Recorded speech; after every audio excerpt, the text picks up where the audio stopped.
সম্মানিত ভিউয়ার্স, বাংলাদেশের এনবিআর কর্তৃক ঘোষিত বিজ্ঞপ্তিতে বলা হয়েছে, জিরো রিটার্ন দাখিলে বিশেষ জরিমানা আওতায় পড়তে পারেন। এমনকি জেলও হতে পারে। ইনফ্যাক্ট, জিরো রিটার্ন বলতে সবকিছু শূন্য দেখানো নয়। তাহলে জিরো রিটার্ন বলতে এনবিআর কী বোঝাচ্ছে? এবং কোন প্রসেসে বা নতুন আয়কর আইন ২০২৫ অনুযায়ী জিরো ট্যাক্স রিটার্ন কীভাবে দাখিল করতে হবে, তার ই রিটার্ন সাবমিট প্রসেসটি দেখাবো স্টেপ বাই স্টেপ। তাই ভিডিওটি স্কিপ না করে আপনি যদি সম্পূর্ণ ভিডিও দেখেন, তাহলে আপনি বুঝতে ও শিখতে পারবেন অনলাইনে কিভাবে ঘরে বসে ইনকাম ট্যাক্স রিটার্ন সাবমিট করবেন। এছাড়া আমাদের চ্যানেলে অসংখ্য ট্যাক্স রিটার্ন টিউটোরিয়াল ভিডিও রয়েছে, যা দেখে আপনি এই রিটার্ন বা ইনকাম ট্যাক্স রিটার্ন সম্পর্কে আরও বিস্তারিত জানতে পারবেন। তাহলে চলুন আজকে আমরা শুরু করি।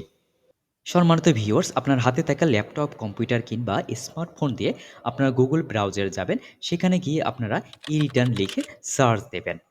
সার্চ দেওয়ার পরে এরকম ই-রিটার্ন লেখা আসবে। etaxnbr.gov.bd এই ওয়েবসাইটের লিঙ্কটি এই ভিডিওর ডেসক্রিপশন বক্সে আপনারা পেয়ে যাবেন। সো এখানে ই-রিটার্নে আমি ক্লিক করব। এখানে ক্লিক করার পরে আপনারা একটা উইন্ডোজ পেজ দেখতে পাবেন এরকম। যেখানে এই রিটার্ন লেখা থাকবে সেখানে আমি ক্লিক করব। এখানে রয়েছে I am not yet registered. আপনি যদি এই রিটার্নে এখন পর্যন্ত রেজিস্ট্রেশন না করে থাকেন, তাহলে আপনি এখানে ক্লিক করে আপনার রেজিস্ট্রেশন করে নেবেন।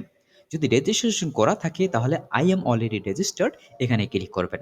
আমি এখানে একটু দেখাচ্ছি যে I am not yet registered, তাহলে কিভাবে রেজিস্ট্রেশন করবেন। এখানে ক্লিক করবেন। ক্লিক করার পরে এখানে একটা বিষয় আপনাকে জানাবে যে আপনার এনআইডি নাম্বার, ঠিক আছে? দ্বারা যে আপনার সিম নাম্বার কেনা হয়েছে কিনা, এমন ধরনের একটা সিম নাম্বার লাগবে। অর্থাৎ এখানে আপনি চেক করে নিতে পারেন, ঠিক আছে? আপনার কাছে যে সিম নাম্বার ইউজ করেন সেটা আপনার এনআইডি কার্ড দ্বারা ভেরিফাই কিনা, অর্থাৎ বায়োমেট্রিক ভেরিফাইড কিনা সেটা আপনি চেক করে নিতে পারেন এই নাম্বারে ডায়াল করে। যদি ভেরিফাই করা থাকে, আপনার এনআইডি কার্ড দ্বারা কি সিম নাম্বার পারচেজ করা থাকে, দেন আপনি এখানে ওকে ক্লিক করবেন। দেন আপনি এখানে কি করবেন, আপনার টিন নাম্বারটা এখানে আপনারা দিয়ে দেবেন। ঠিক আছে? আমি একটা স্যাম্পল হিসেবে এখানে দিলাম। এক্সাক্টলি এরকম। দেন হচ্ছে আপনার এখানে একটা মোবাইল নাম্বার আপনার এখানে দিয়ে দেবেন। ঠিক আছে? মোবাইল নাম্বার দেওয়ার পরে এখানে ক্যাপচা রয়েছে এই পাশে। এই ক্যাপচা যেভাবে রয়েছে, কোনটা হচ্ছে ক্যাপিটাল, কোনটা স্মল, এই লেটারগুলো আপনারা দিবেন এখানে। এখানে যেভাবে রয়েছে এভাবেই কিন্তু আপনাকে এখানে দিতে হবে। দেওয়ার পর আপনাকে ভেরিফাই এখানে ক্লিক করবেন। ক্লিক করার পরেই একটা ওটিপি কোড যাবে আপনার এই মোবাইল নাম্বারে। সেই ওটিপি কোডটা এখানে দেওয়ার পরে আপনার একটা পাসওয়ার্ড দেবেন এবং কনফার্মেশন পাসওয়ার্ড দেবেন। তারপর আপনার রেজিস্ট্রেশন কমপ্লিট হয়ে যাবে। দেন আপনারা লগইন করবেন। সো আমি এই পার্টটা দেখাচ্ছি না। এই পার্টটার জন্য আমার অ্যানাদার ভিডিও রয়েছে। আপনারা আমার প্লে লিস্ট থেকে আপনারা সেটা দেখে নিতে পারেন। ওকে। সো ই-রিটার্নে যেহেতু রেজিস্ট্রেশন করা আছে, তাহলে আই অ্যাম অলরেডি রেজিস্টার্ড এখানে ক্লিক করব। এখানে ক্লিক করার পরে এখানে টিনের যে একটা ছক রয়েছে, এখানে টিন নাম্বার দিতে হবে। এখানে অনেকগুলো টিন নাম্বার চলে এসেছে, কারণ আমি অনেককে ই-রিটার্ন সার্ভিস দিয়ে ফেলেছি অলরেডি। যে কারণে অনেকের এখানে টিন নাম্বার চলে এসেছে। সো এখানে আপনার টিন নাম্বার দেবেন। দেওয়ার পর এখানে পাসওয়ার্ড যে রয়েছে, আপনি ওই যে রেজিস্ট্রেশন করেছেন তখন যে পাসওয়ার্ডটা তৈরি করেছেন সেটা এখানে দেবেন। দেন হচ্ছে এখানে ক্যাপচা রয়েছে। এই ক্যাপচাগুলো এখানে আপনার সুন্দর যেভাবে ক্যাপচা রয়েছে সেই ক্যাপচাগুলো এখানে আপনি দেবেন। কোনটা ক্যাপিটাল, কোনটা স্মল লেটারে। ওকে? সো এভাবে দেওয়ার পরে আপনার এখানে সাইন ইন এ ক্লিক করবেন। সাইন ইন হওয়ার পরে এরকম আমরা এই রিটার্নের একটা উইন্ডোজ পেজ দেখতে পাবেন। যেখানে আপনারা বাম পাশে এখানে দেখতে পাবেন হোম দেখতে পারবেন, যেটা এই হোম পেজ রয়েছে এবং সাবমিশনের ডিটেইলস মানে এই রিটার্ন সাবমিশন, ঠিক আছে? এখানে আমরা দেখাবো আজকে যে এই রিটার্ন এবং ট্যাক্স রেকর্ড আপনি যখন সাবমিট করার পরে আপনি এখান থেকে যেমন এখানে হচ্ছে আপনার সার্টিফিকেট, এখানে হচ্ছে অ্যাকনলেজমেন্ট যে স্লিপটা রয়েছে, এখানে রিটার্নের ফুল পার্টটা আপনি দেখতে পাবেন। সাবমিট করার পরে আপনি যদি ট্যাক্স দিয়ে থাকেন তখন এরা যেহেতু এরকম জিরো রিটার্ন দেখাচ্ছি, মানে যাদের ট্যাক্স নেই তাহলে এখানে ট্যাক্স আসবে না। তাহলে আমরা কিভাবে জিরো রিটার্ন আমরা সাবমিট করব, ঠিক আছে? সেই প্রসেসটা আমি এখানে দেখাচ্ছি। তাহলে ই-রিটার্ন আমরা এখানে ক্লিক করব। ই-রিটার্ন ক্লিক করার পরে আপনার এভাবে একটা উইন্ডোজ পেজ দেখতে পাবেন। এখানে আপনার কিছু ইনফরমেশন দিতে হবে। যেমন হচ্ছে আপনার রিটার্ন স্কিম এটা অটো থাকবে। অ্যাসেসমেন্ট ইয়ার এটাও অটো থাকবে ২০২৫-২০২৬ অ্যাসেসমেন্ট ইয়ার। ইনকাম ইয়ারে এখানে আপনি চেঞ্জ করে নিতে পারবেন। এখানে আপনার যদি ইনকাম ৬ মাসে থাকে আপনার ৬ মাসের ইনকাম এখানে দেখাতে পারবেন। যদি ১ বছর বা ১২ মাসের ইনকাম থাকে সেটা আপনি এখানে অটোমেটিক রয়েছে সেভাবে আপনারা রাখতে পারবেন। যেমন হচ্ছে জুলাই ১ থেকে ২০২৪ থেকে ৩০ জুন ২০২৫ এই ১ বছরে মানে ১২ মাসের ইনকামটার অনুযায়ী আপনি এই রিটার্ন ফাইলিং করছেন। এখানে রয়েছে tax এক্সাম্পটেড income, any income which is fully এক্সাম্পটেড from tax, মানে কোনো ট্যাক্স আসবে না।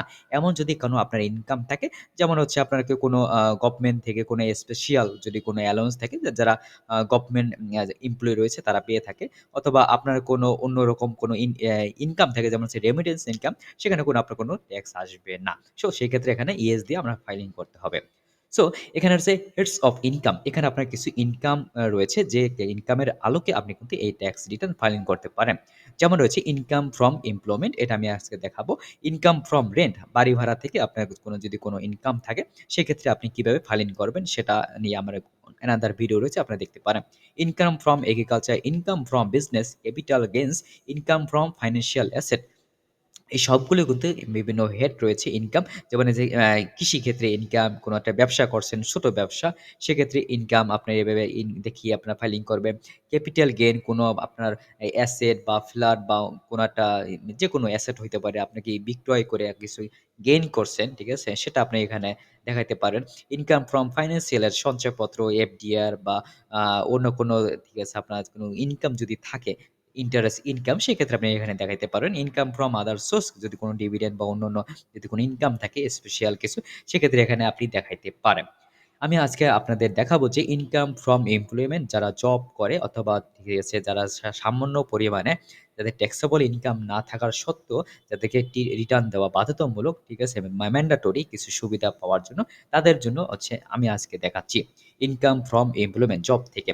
আর এখানে যেগুলো রয়েছে ফার্মের যেগুলা বিজনেসের ক্ষেত্রে যদি কোনো ইনকাম থাকে, সেক্ষেত্রে এখানে বা বাংলাদেশের বাইরে, যেমন এখানে হচ্ছে ইনকাম আর্নড আউটসাইড বাংলাদেশ থেকে যদি কোনো ইনকাম থাকে, সেক্ষেত্রে এখানে দেখিয়ে তারা কি ফাইলিং করবে।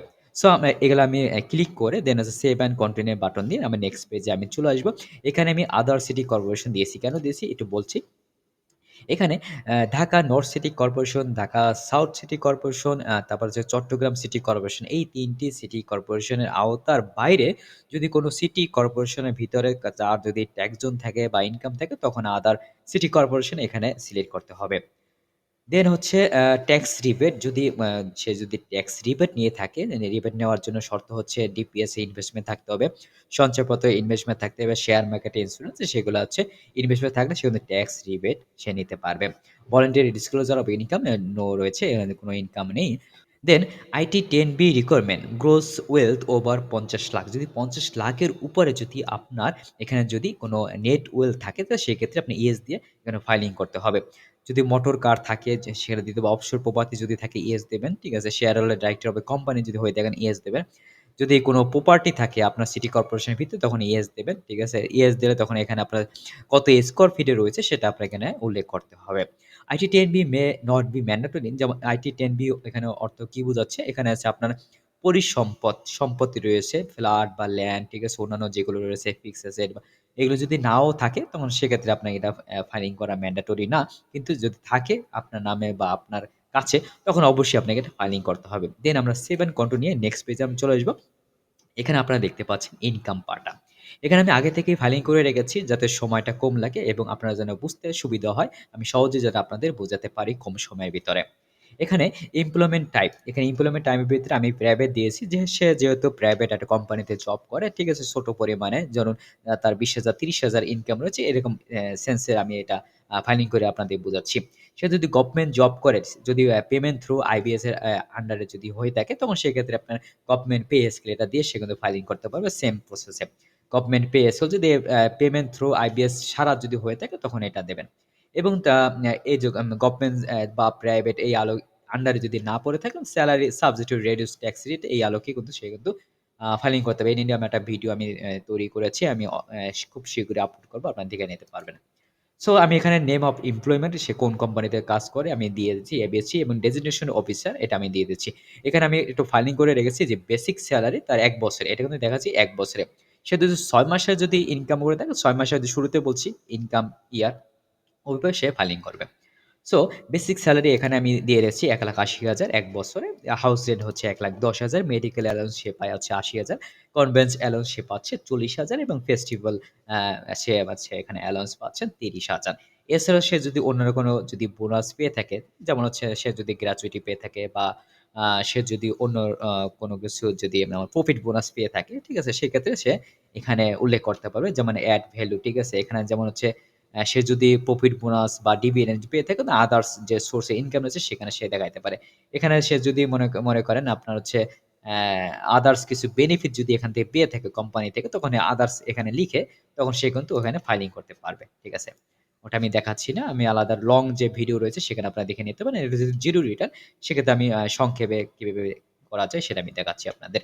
তারপরে যদি আপনাদের কোনো রকম কোথাও যদি কোনো কোয়েশ্চেন থাকে অবশ্যই আপনারা কমেন্ট বক্সে কমেন্ট করবেন। আমরা যথাসময়ে সেগুলো উত্তর দেব। ট্যাক্স রিটার্ন সম্পর্কে যেকোনো বিষয়ে আপনার একটা কোয়েশ্চেন যদি থাকে আপনারা অবশ্যই কমেন্ট করুন।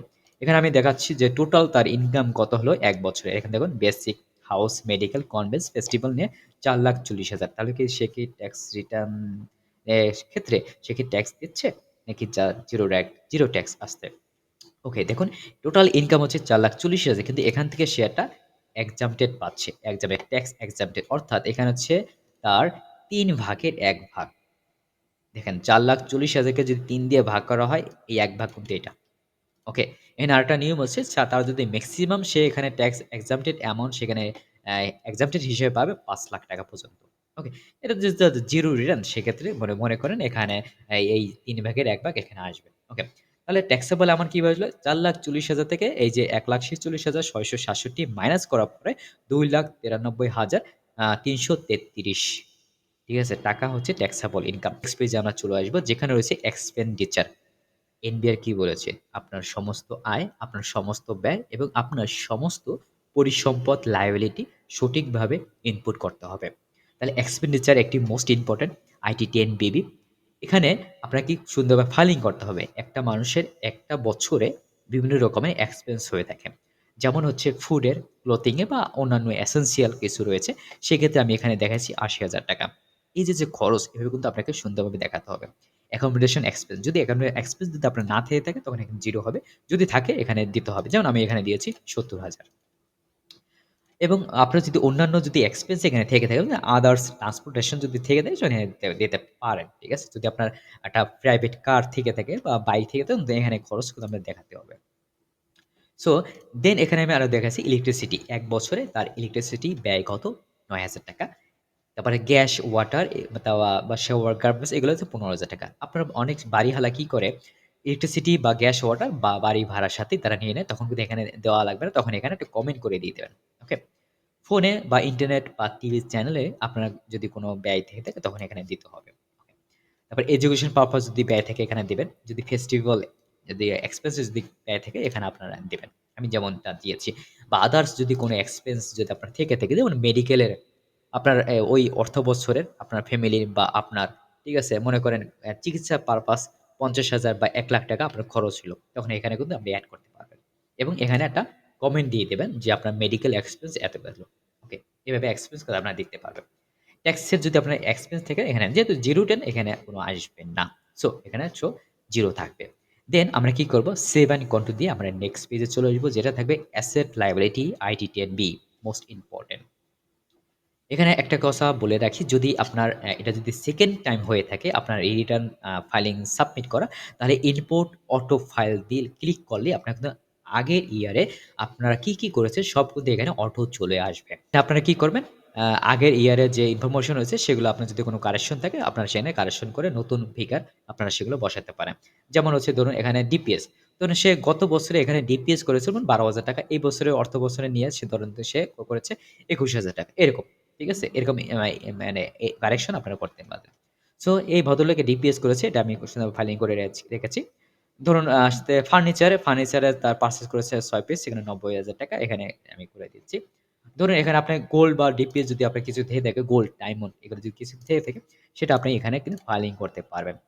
ধরুন সে এখানে গিফট পেয়েছে ধরুন ১০ ভরি, ঠিক আছে? এখানে ভরি হিসেবে দিলাম। আপনি এখানে সে যদি এটা গিফট পায় তাহলে 0 দিতে পারেন। যদি ভ্যালু দেন তাহলে অবশ্যই আপনার কাছে ক্যাশ মেমো থাকতে হবে। অথবা আপনি যদি পারচেজ করেন, এখানে গিফট দিয়েছি, পারচেজ যদি করেন, টাইপ অফ অ্যাকুইজিশন যদি পারচেজ দেন অবশ্যই এখানে ভ্যালু দিতে হবে। ঠিক আছে?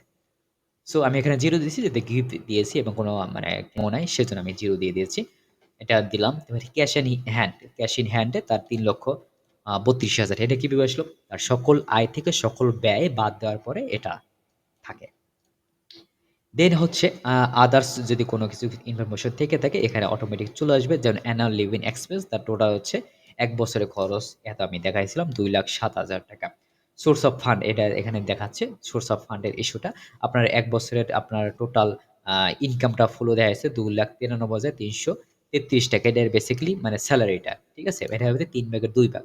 আর ৩ ভাগের ১ ভাগ হচ্ছে এটা এক্সাম্পটেড হচ্ছে ৳১,৪৬,৬৬৭ ওকে, আদার্স যদি কোনো রিসিপ্ট থেকে থাকে তখন এখানে দেখাইতে হবে। এটা যদি তার ফার্স্ট টাইম থেকে থাকে তখন কিন্তু এখানে 0 আসবে। যদি সেকেন্ড টাইম থাকে আগের ইয়ার, এটা হচ্ছে লাস্ট ইয়ারের ৳২,১০,০০০ তার নেট ওয়েলথ ছিল সেটা আমি এখানে বসাইছি। ওকে, এখানে দেখুন তার গ্রোস ওয়েলথ কত? ৳৪,৪৩,০০০। নেট ওয়েলথ কত? ৳৪,৪৩,০০০ সেম রয়েছে। তার কোনো লায়াবিলিটি বা কোনো লোন নাই সেগুলো এখানে 0 চলে এসেছে। Net wealth at the last date of previous income ইয়ারে ৳২,১০,০০০ যেটা আমি এখানে দেখেছি। Okay. Change in net wealth কত হলো? ২,৩৩,০০০। এটা কি তার কি বাড়লো। তার নেট ওয়েলথ এটা কিন্তু আরো ইনক্রিজ হলো। আউটফ্লো ক্ষেত্রে আছে ২,০৭,০০০ আউটফ্লো বলতে এখানে তার খরচটা বোঝানো হয়েছে। Total fund outflow ৳৪,৪০,০০০। Source of fund এটাতে আমি দেখাইছিলাম ৳৪,৪০,০০০। ডিফারেন্স 0 এটা মোস্ট ইম্পোর্টেন্ট। এখানে একটা বিষয় খেয়াল করতে হবে, আপনার ডিফারেন্সটা অবশ্যই 0 রাখতে হবে। অবশ্য ডিফারেন্স যদি 0 না থাকে তাহলে এই রিটার্ন সাবমিট হয় না। তারপরেও আপনাদের বলে রাখি ডিফারেন্স থেকেও যদি সাবমিট হয়ে থাকে সেক্ষেত্রে কিন্তু আপনার ফাইলটি অডিটে পড়ার সম্ভাবনা 90% রয়ে যায়। সো এই বিষয়টা আপনারা খেয়াল করবেন, মিলিয়ে দেবেন। দেন আপনারা কি করবেন সেভ অ্যান্ড কন্টিনিউ দিয়ে আমরা নেক্সট পেজে চলে আসবো যেখানে রয়েছে ট্যাক্স অ্যান্ড পেমেন্ট। ওকে। এখানে হচ্ছে এটা আপনার টোটাল ইনকাম এমপ্লয়মেন্ট ৳২,৯৩,৩৩৩ এখানে ইন ডিটেইলস রয়েছে। আপনার যদি অন্যান্য যেটা ইনকাম খাত রয়েছে, ঠিক আছে? সেগুলো যদি থাকতো এখানে আপনারা দেখাতে পারতেন। সো আমরা নেক্সট ডে আমরা এটাগুলো আর বোঝানোর কিছু নাই। যে ট্যাক্স কম্পুটেশন আপনার কি আসলো? সব 0 যেহেতু আপনার কোনো ট্যাক্সেবল ইনকাম না। আপনার ট্যাক্স ফাইলটা হচ্ছে কি 0 রিটার্ন ট্যাক্স রিটার্ন ফাইল। কোনো ট্যাক্স রিবেট এখানে কোনো কিছু নেই। সবই এখানে আপনার 0 আসবে। ঠিক আছে? এখানে আপডেট ট্যাক্স পেমেন্ট স্ট্যাটাস এটা হচ্ছে আপনার যদি ট্যাক্স যদি থাকে এবং চালান যদি থাকে তখন এখানে ক্লিক করে আপনাকে ফাইলিং করতে হবে। এটা আমার আলাদা ভিডিওতে রয়েছে। এই ভিডিও ডেসক্রিপশন বক্সে আমি দিয়ে দিচ্ছি আপনারা দেখে নিতে পারেন। ওকে। সোর্স অফ ট্যাক্স এটা সমস্ত কিছুই এখানে 0 আসবে। এখানে দেখুন টোটাল অ্যামাউন্ট পেয়েবল হচ্ছে 0 মানে ফাইনাল পেয়েবল আপনার কত ট্যাক্স দিতে হবে। কোনো ট্যাক্স দিতে হবে না 0 রিটার্ন। ইয়েস। সো আমরা দেন কি করব? প্রসেস টু অনলাইন ঠিক আছে? এটাই যে প্রসেস টু অনলাইন রিটার্ন এখানে ক্লিক করব। ক্লিক করার পরেই আমরা এরকম একটা বড় ধরনের একটা টোটাল যে ফাইলটা রয়েছে আমরা সমস্ত কিছু এখানে আমরা দেখতে পাবো। ওকে। এরকম সমস্ত কিছু আমরা দেখতে পাবো। যেমন যত প্রকার এই যে ইনকাম রয়েছে সেগুলো আমরা সমস্ত কিছু রয়েছে। এবং আপনার এখানে ব্যয়টা আমি এখানে দেখাচ্ছিলাম IT10BB। IT10B এখানে হচ্ছে আপনার অ্যাসেট লায়াবিলিটি পার্টটা রয়েছে সেখানে আপনারা দেখতে পাচ্ছেন। এখানে আমি যেভাবে করেছি সমস্ত কিছুই রয়েছে। ওকে। দেন আমরা কি করব এখানে সেভ মানে সাবমিট রিটার্ন এখানে সাবমিট রিটার্ন এ এখানে সাবমিট করলেই আমরা এই রিটার্নটা সাবমিট হয়ে যাবে। সম্মানিত ভিউয়ার্স এতক্ষণ দেখার জন্য আপনাকে অসংখ্য ধন্যবাদ। যদি আমার ভিডিওটি আপনার ভালো লেগে থাকে তবে অবশ্যই আপনার আশেপাশের লোকজনের সাথে শেয়ার করতে ভুলবেন না। আর আপনি যদি আমার চ্যানেলে নতুন হয়ে থাকেন অবশ্যই সাবস্ক্রাইব করে আমাদের পাশে থাকতে পারেন। আপনার যদি ট্যাক্স রিটার্ন সম্পর্কে যেকোনো কোয়েশ্চেন থেকে থাকে অবশ্যই আপনার কমেন্ট বক্সে কমেন্ট করুন। আমরা যথাসময়ে সেগুলোর উত্তর দেব। আপনারা ভালো থাকুন, সুস্থ থাকুন। দেখা হবে এরকম আরেকটি ইম্পোর্টেন্ট টিউটোরিয়াল ভিডিওতে। খোদা হাফেজ।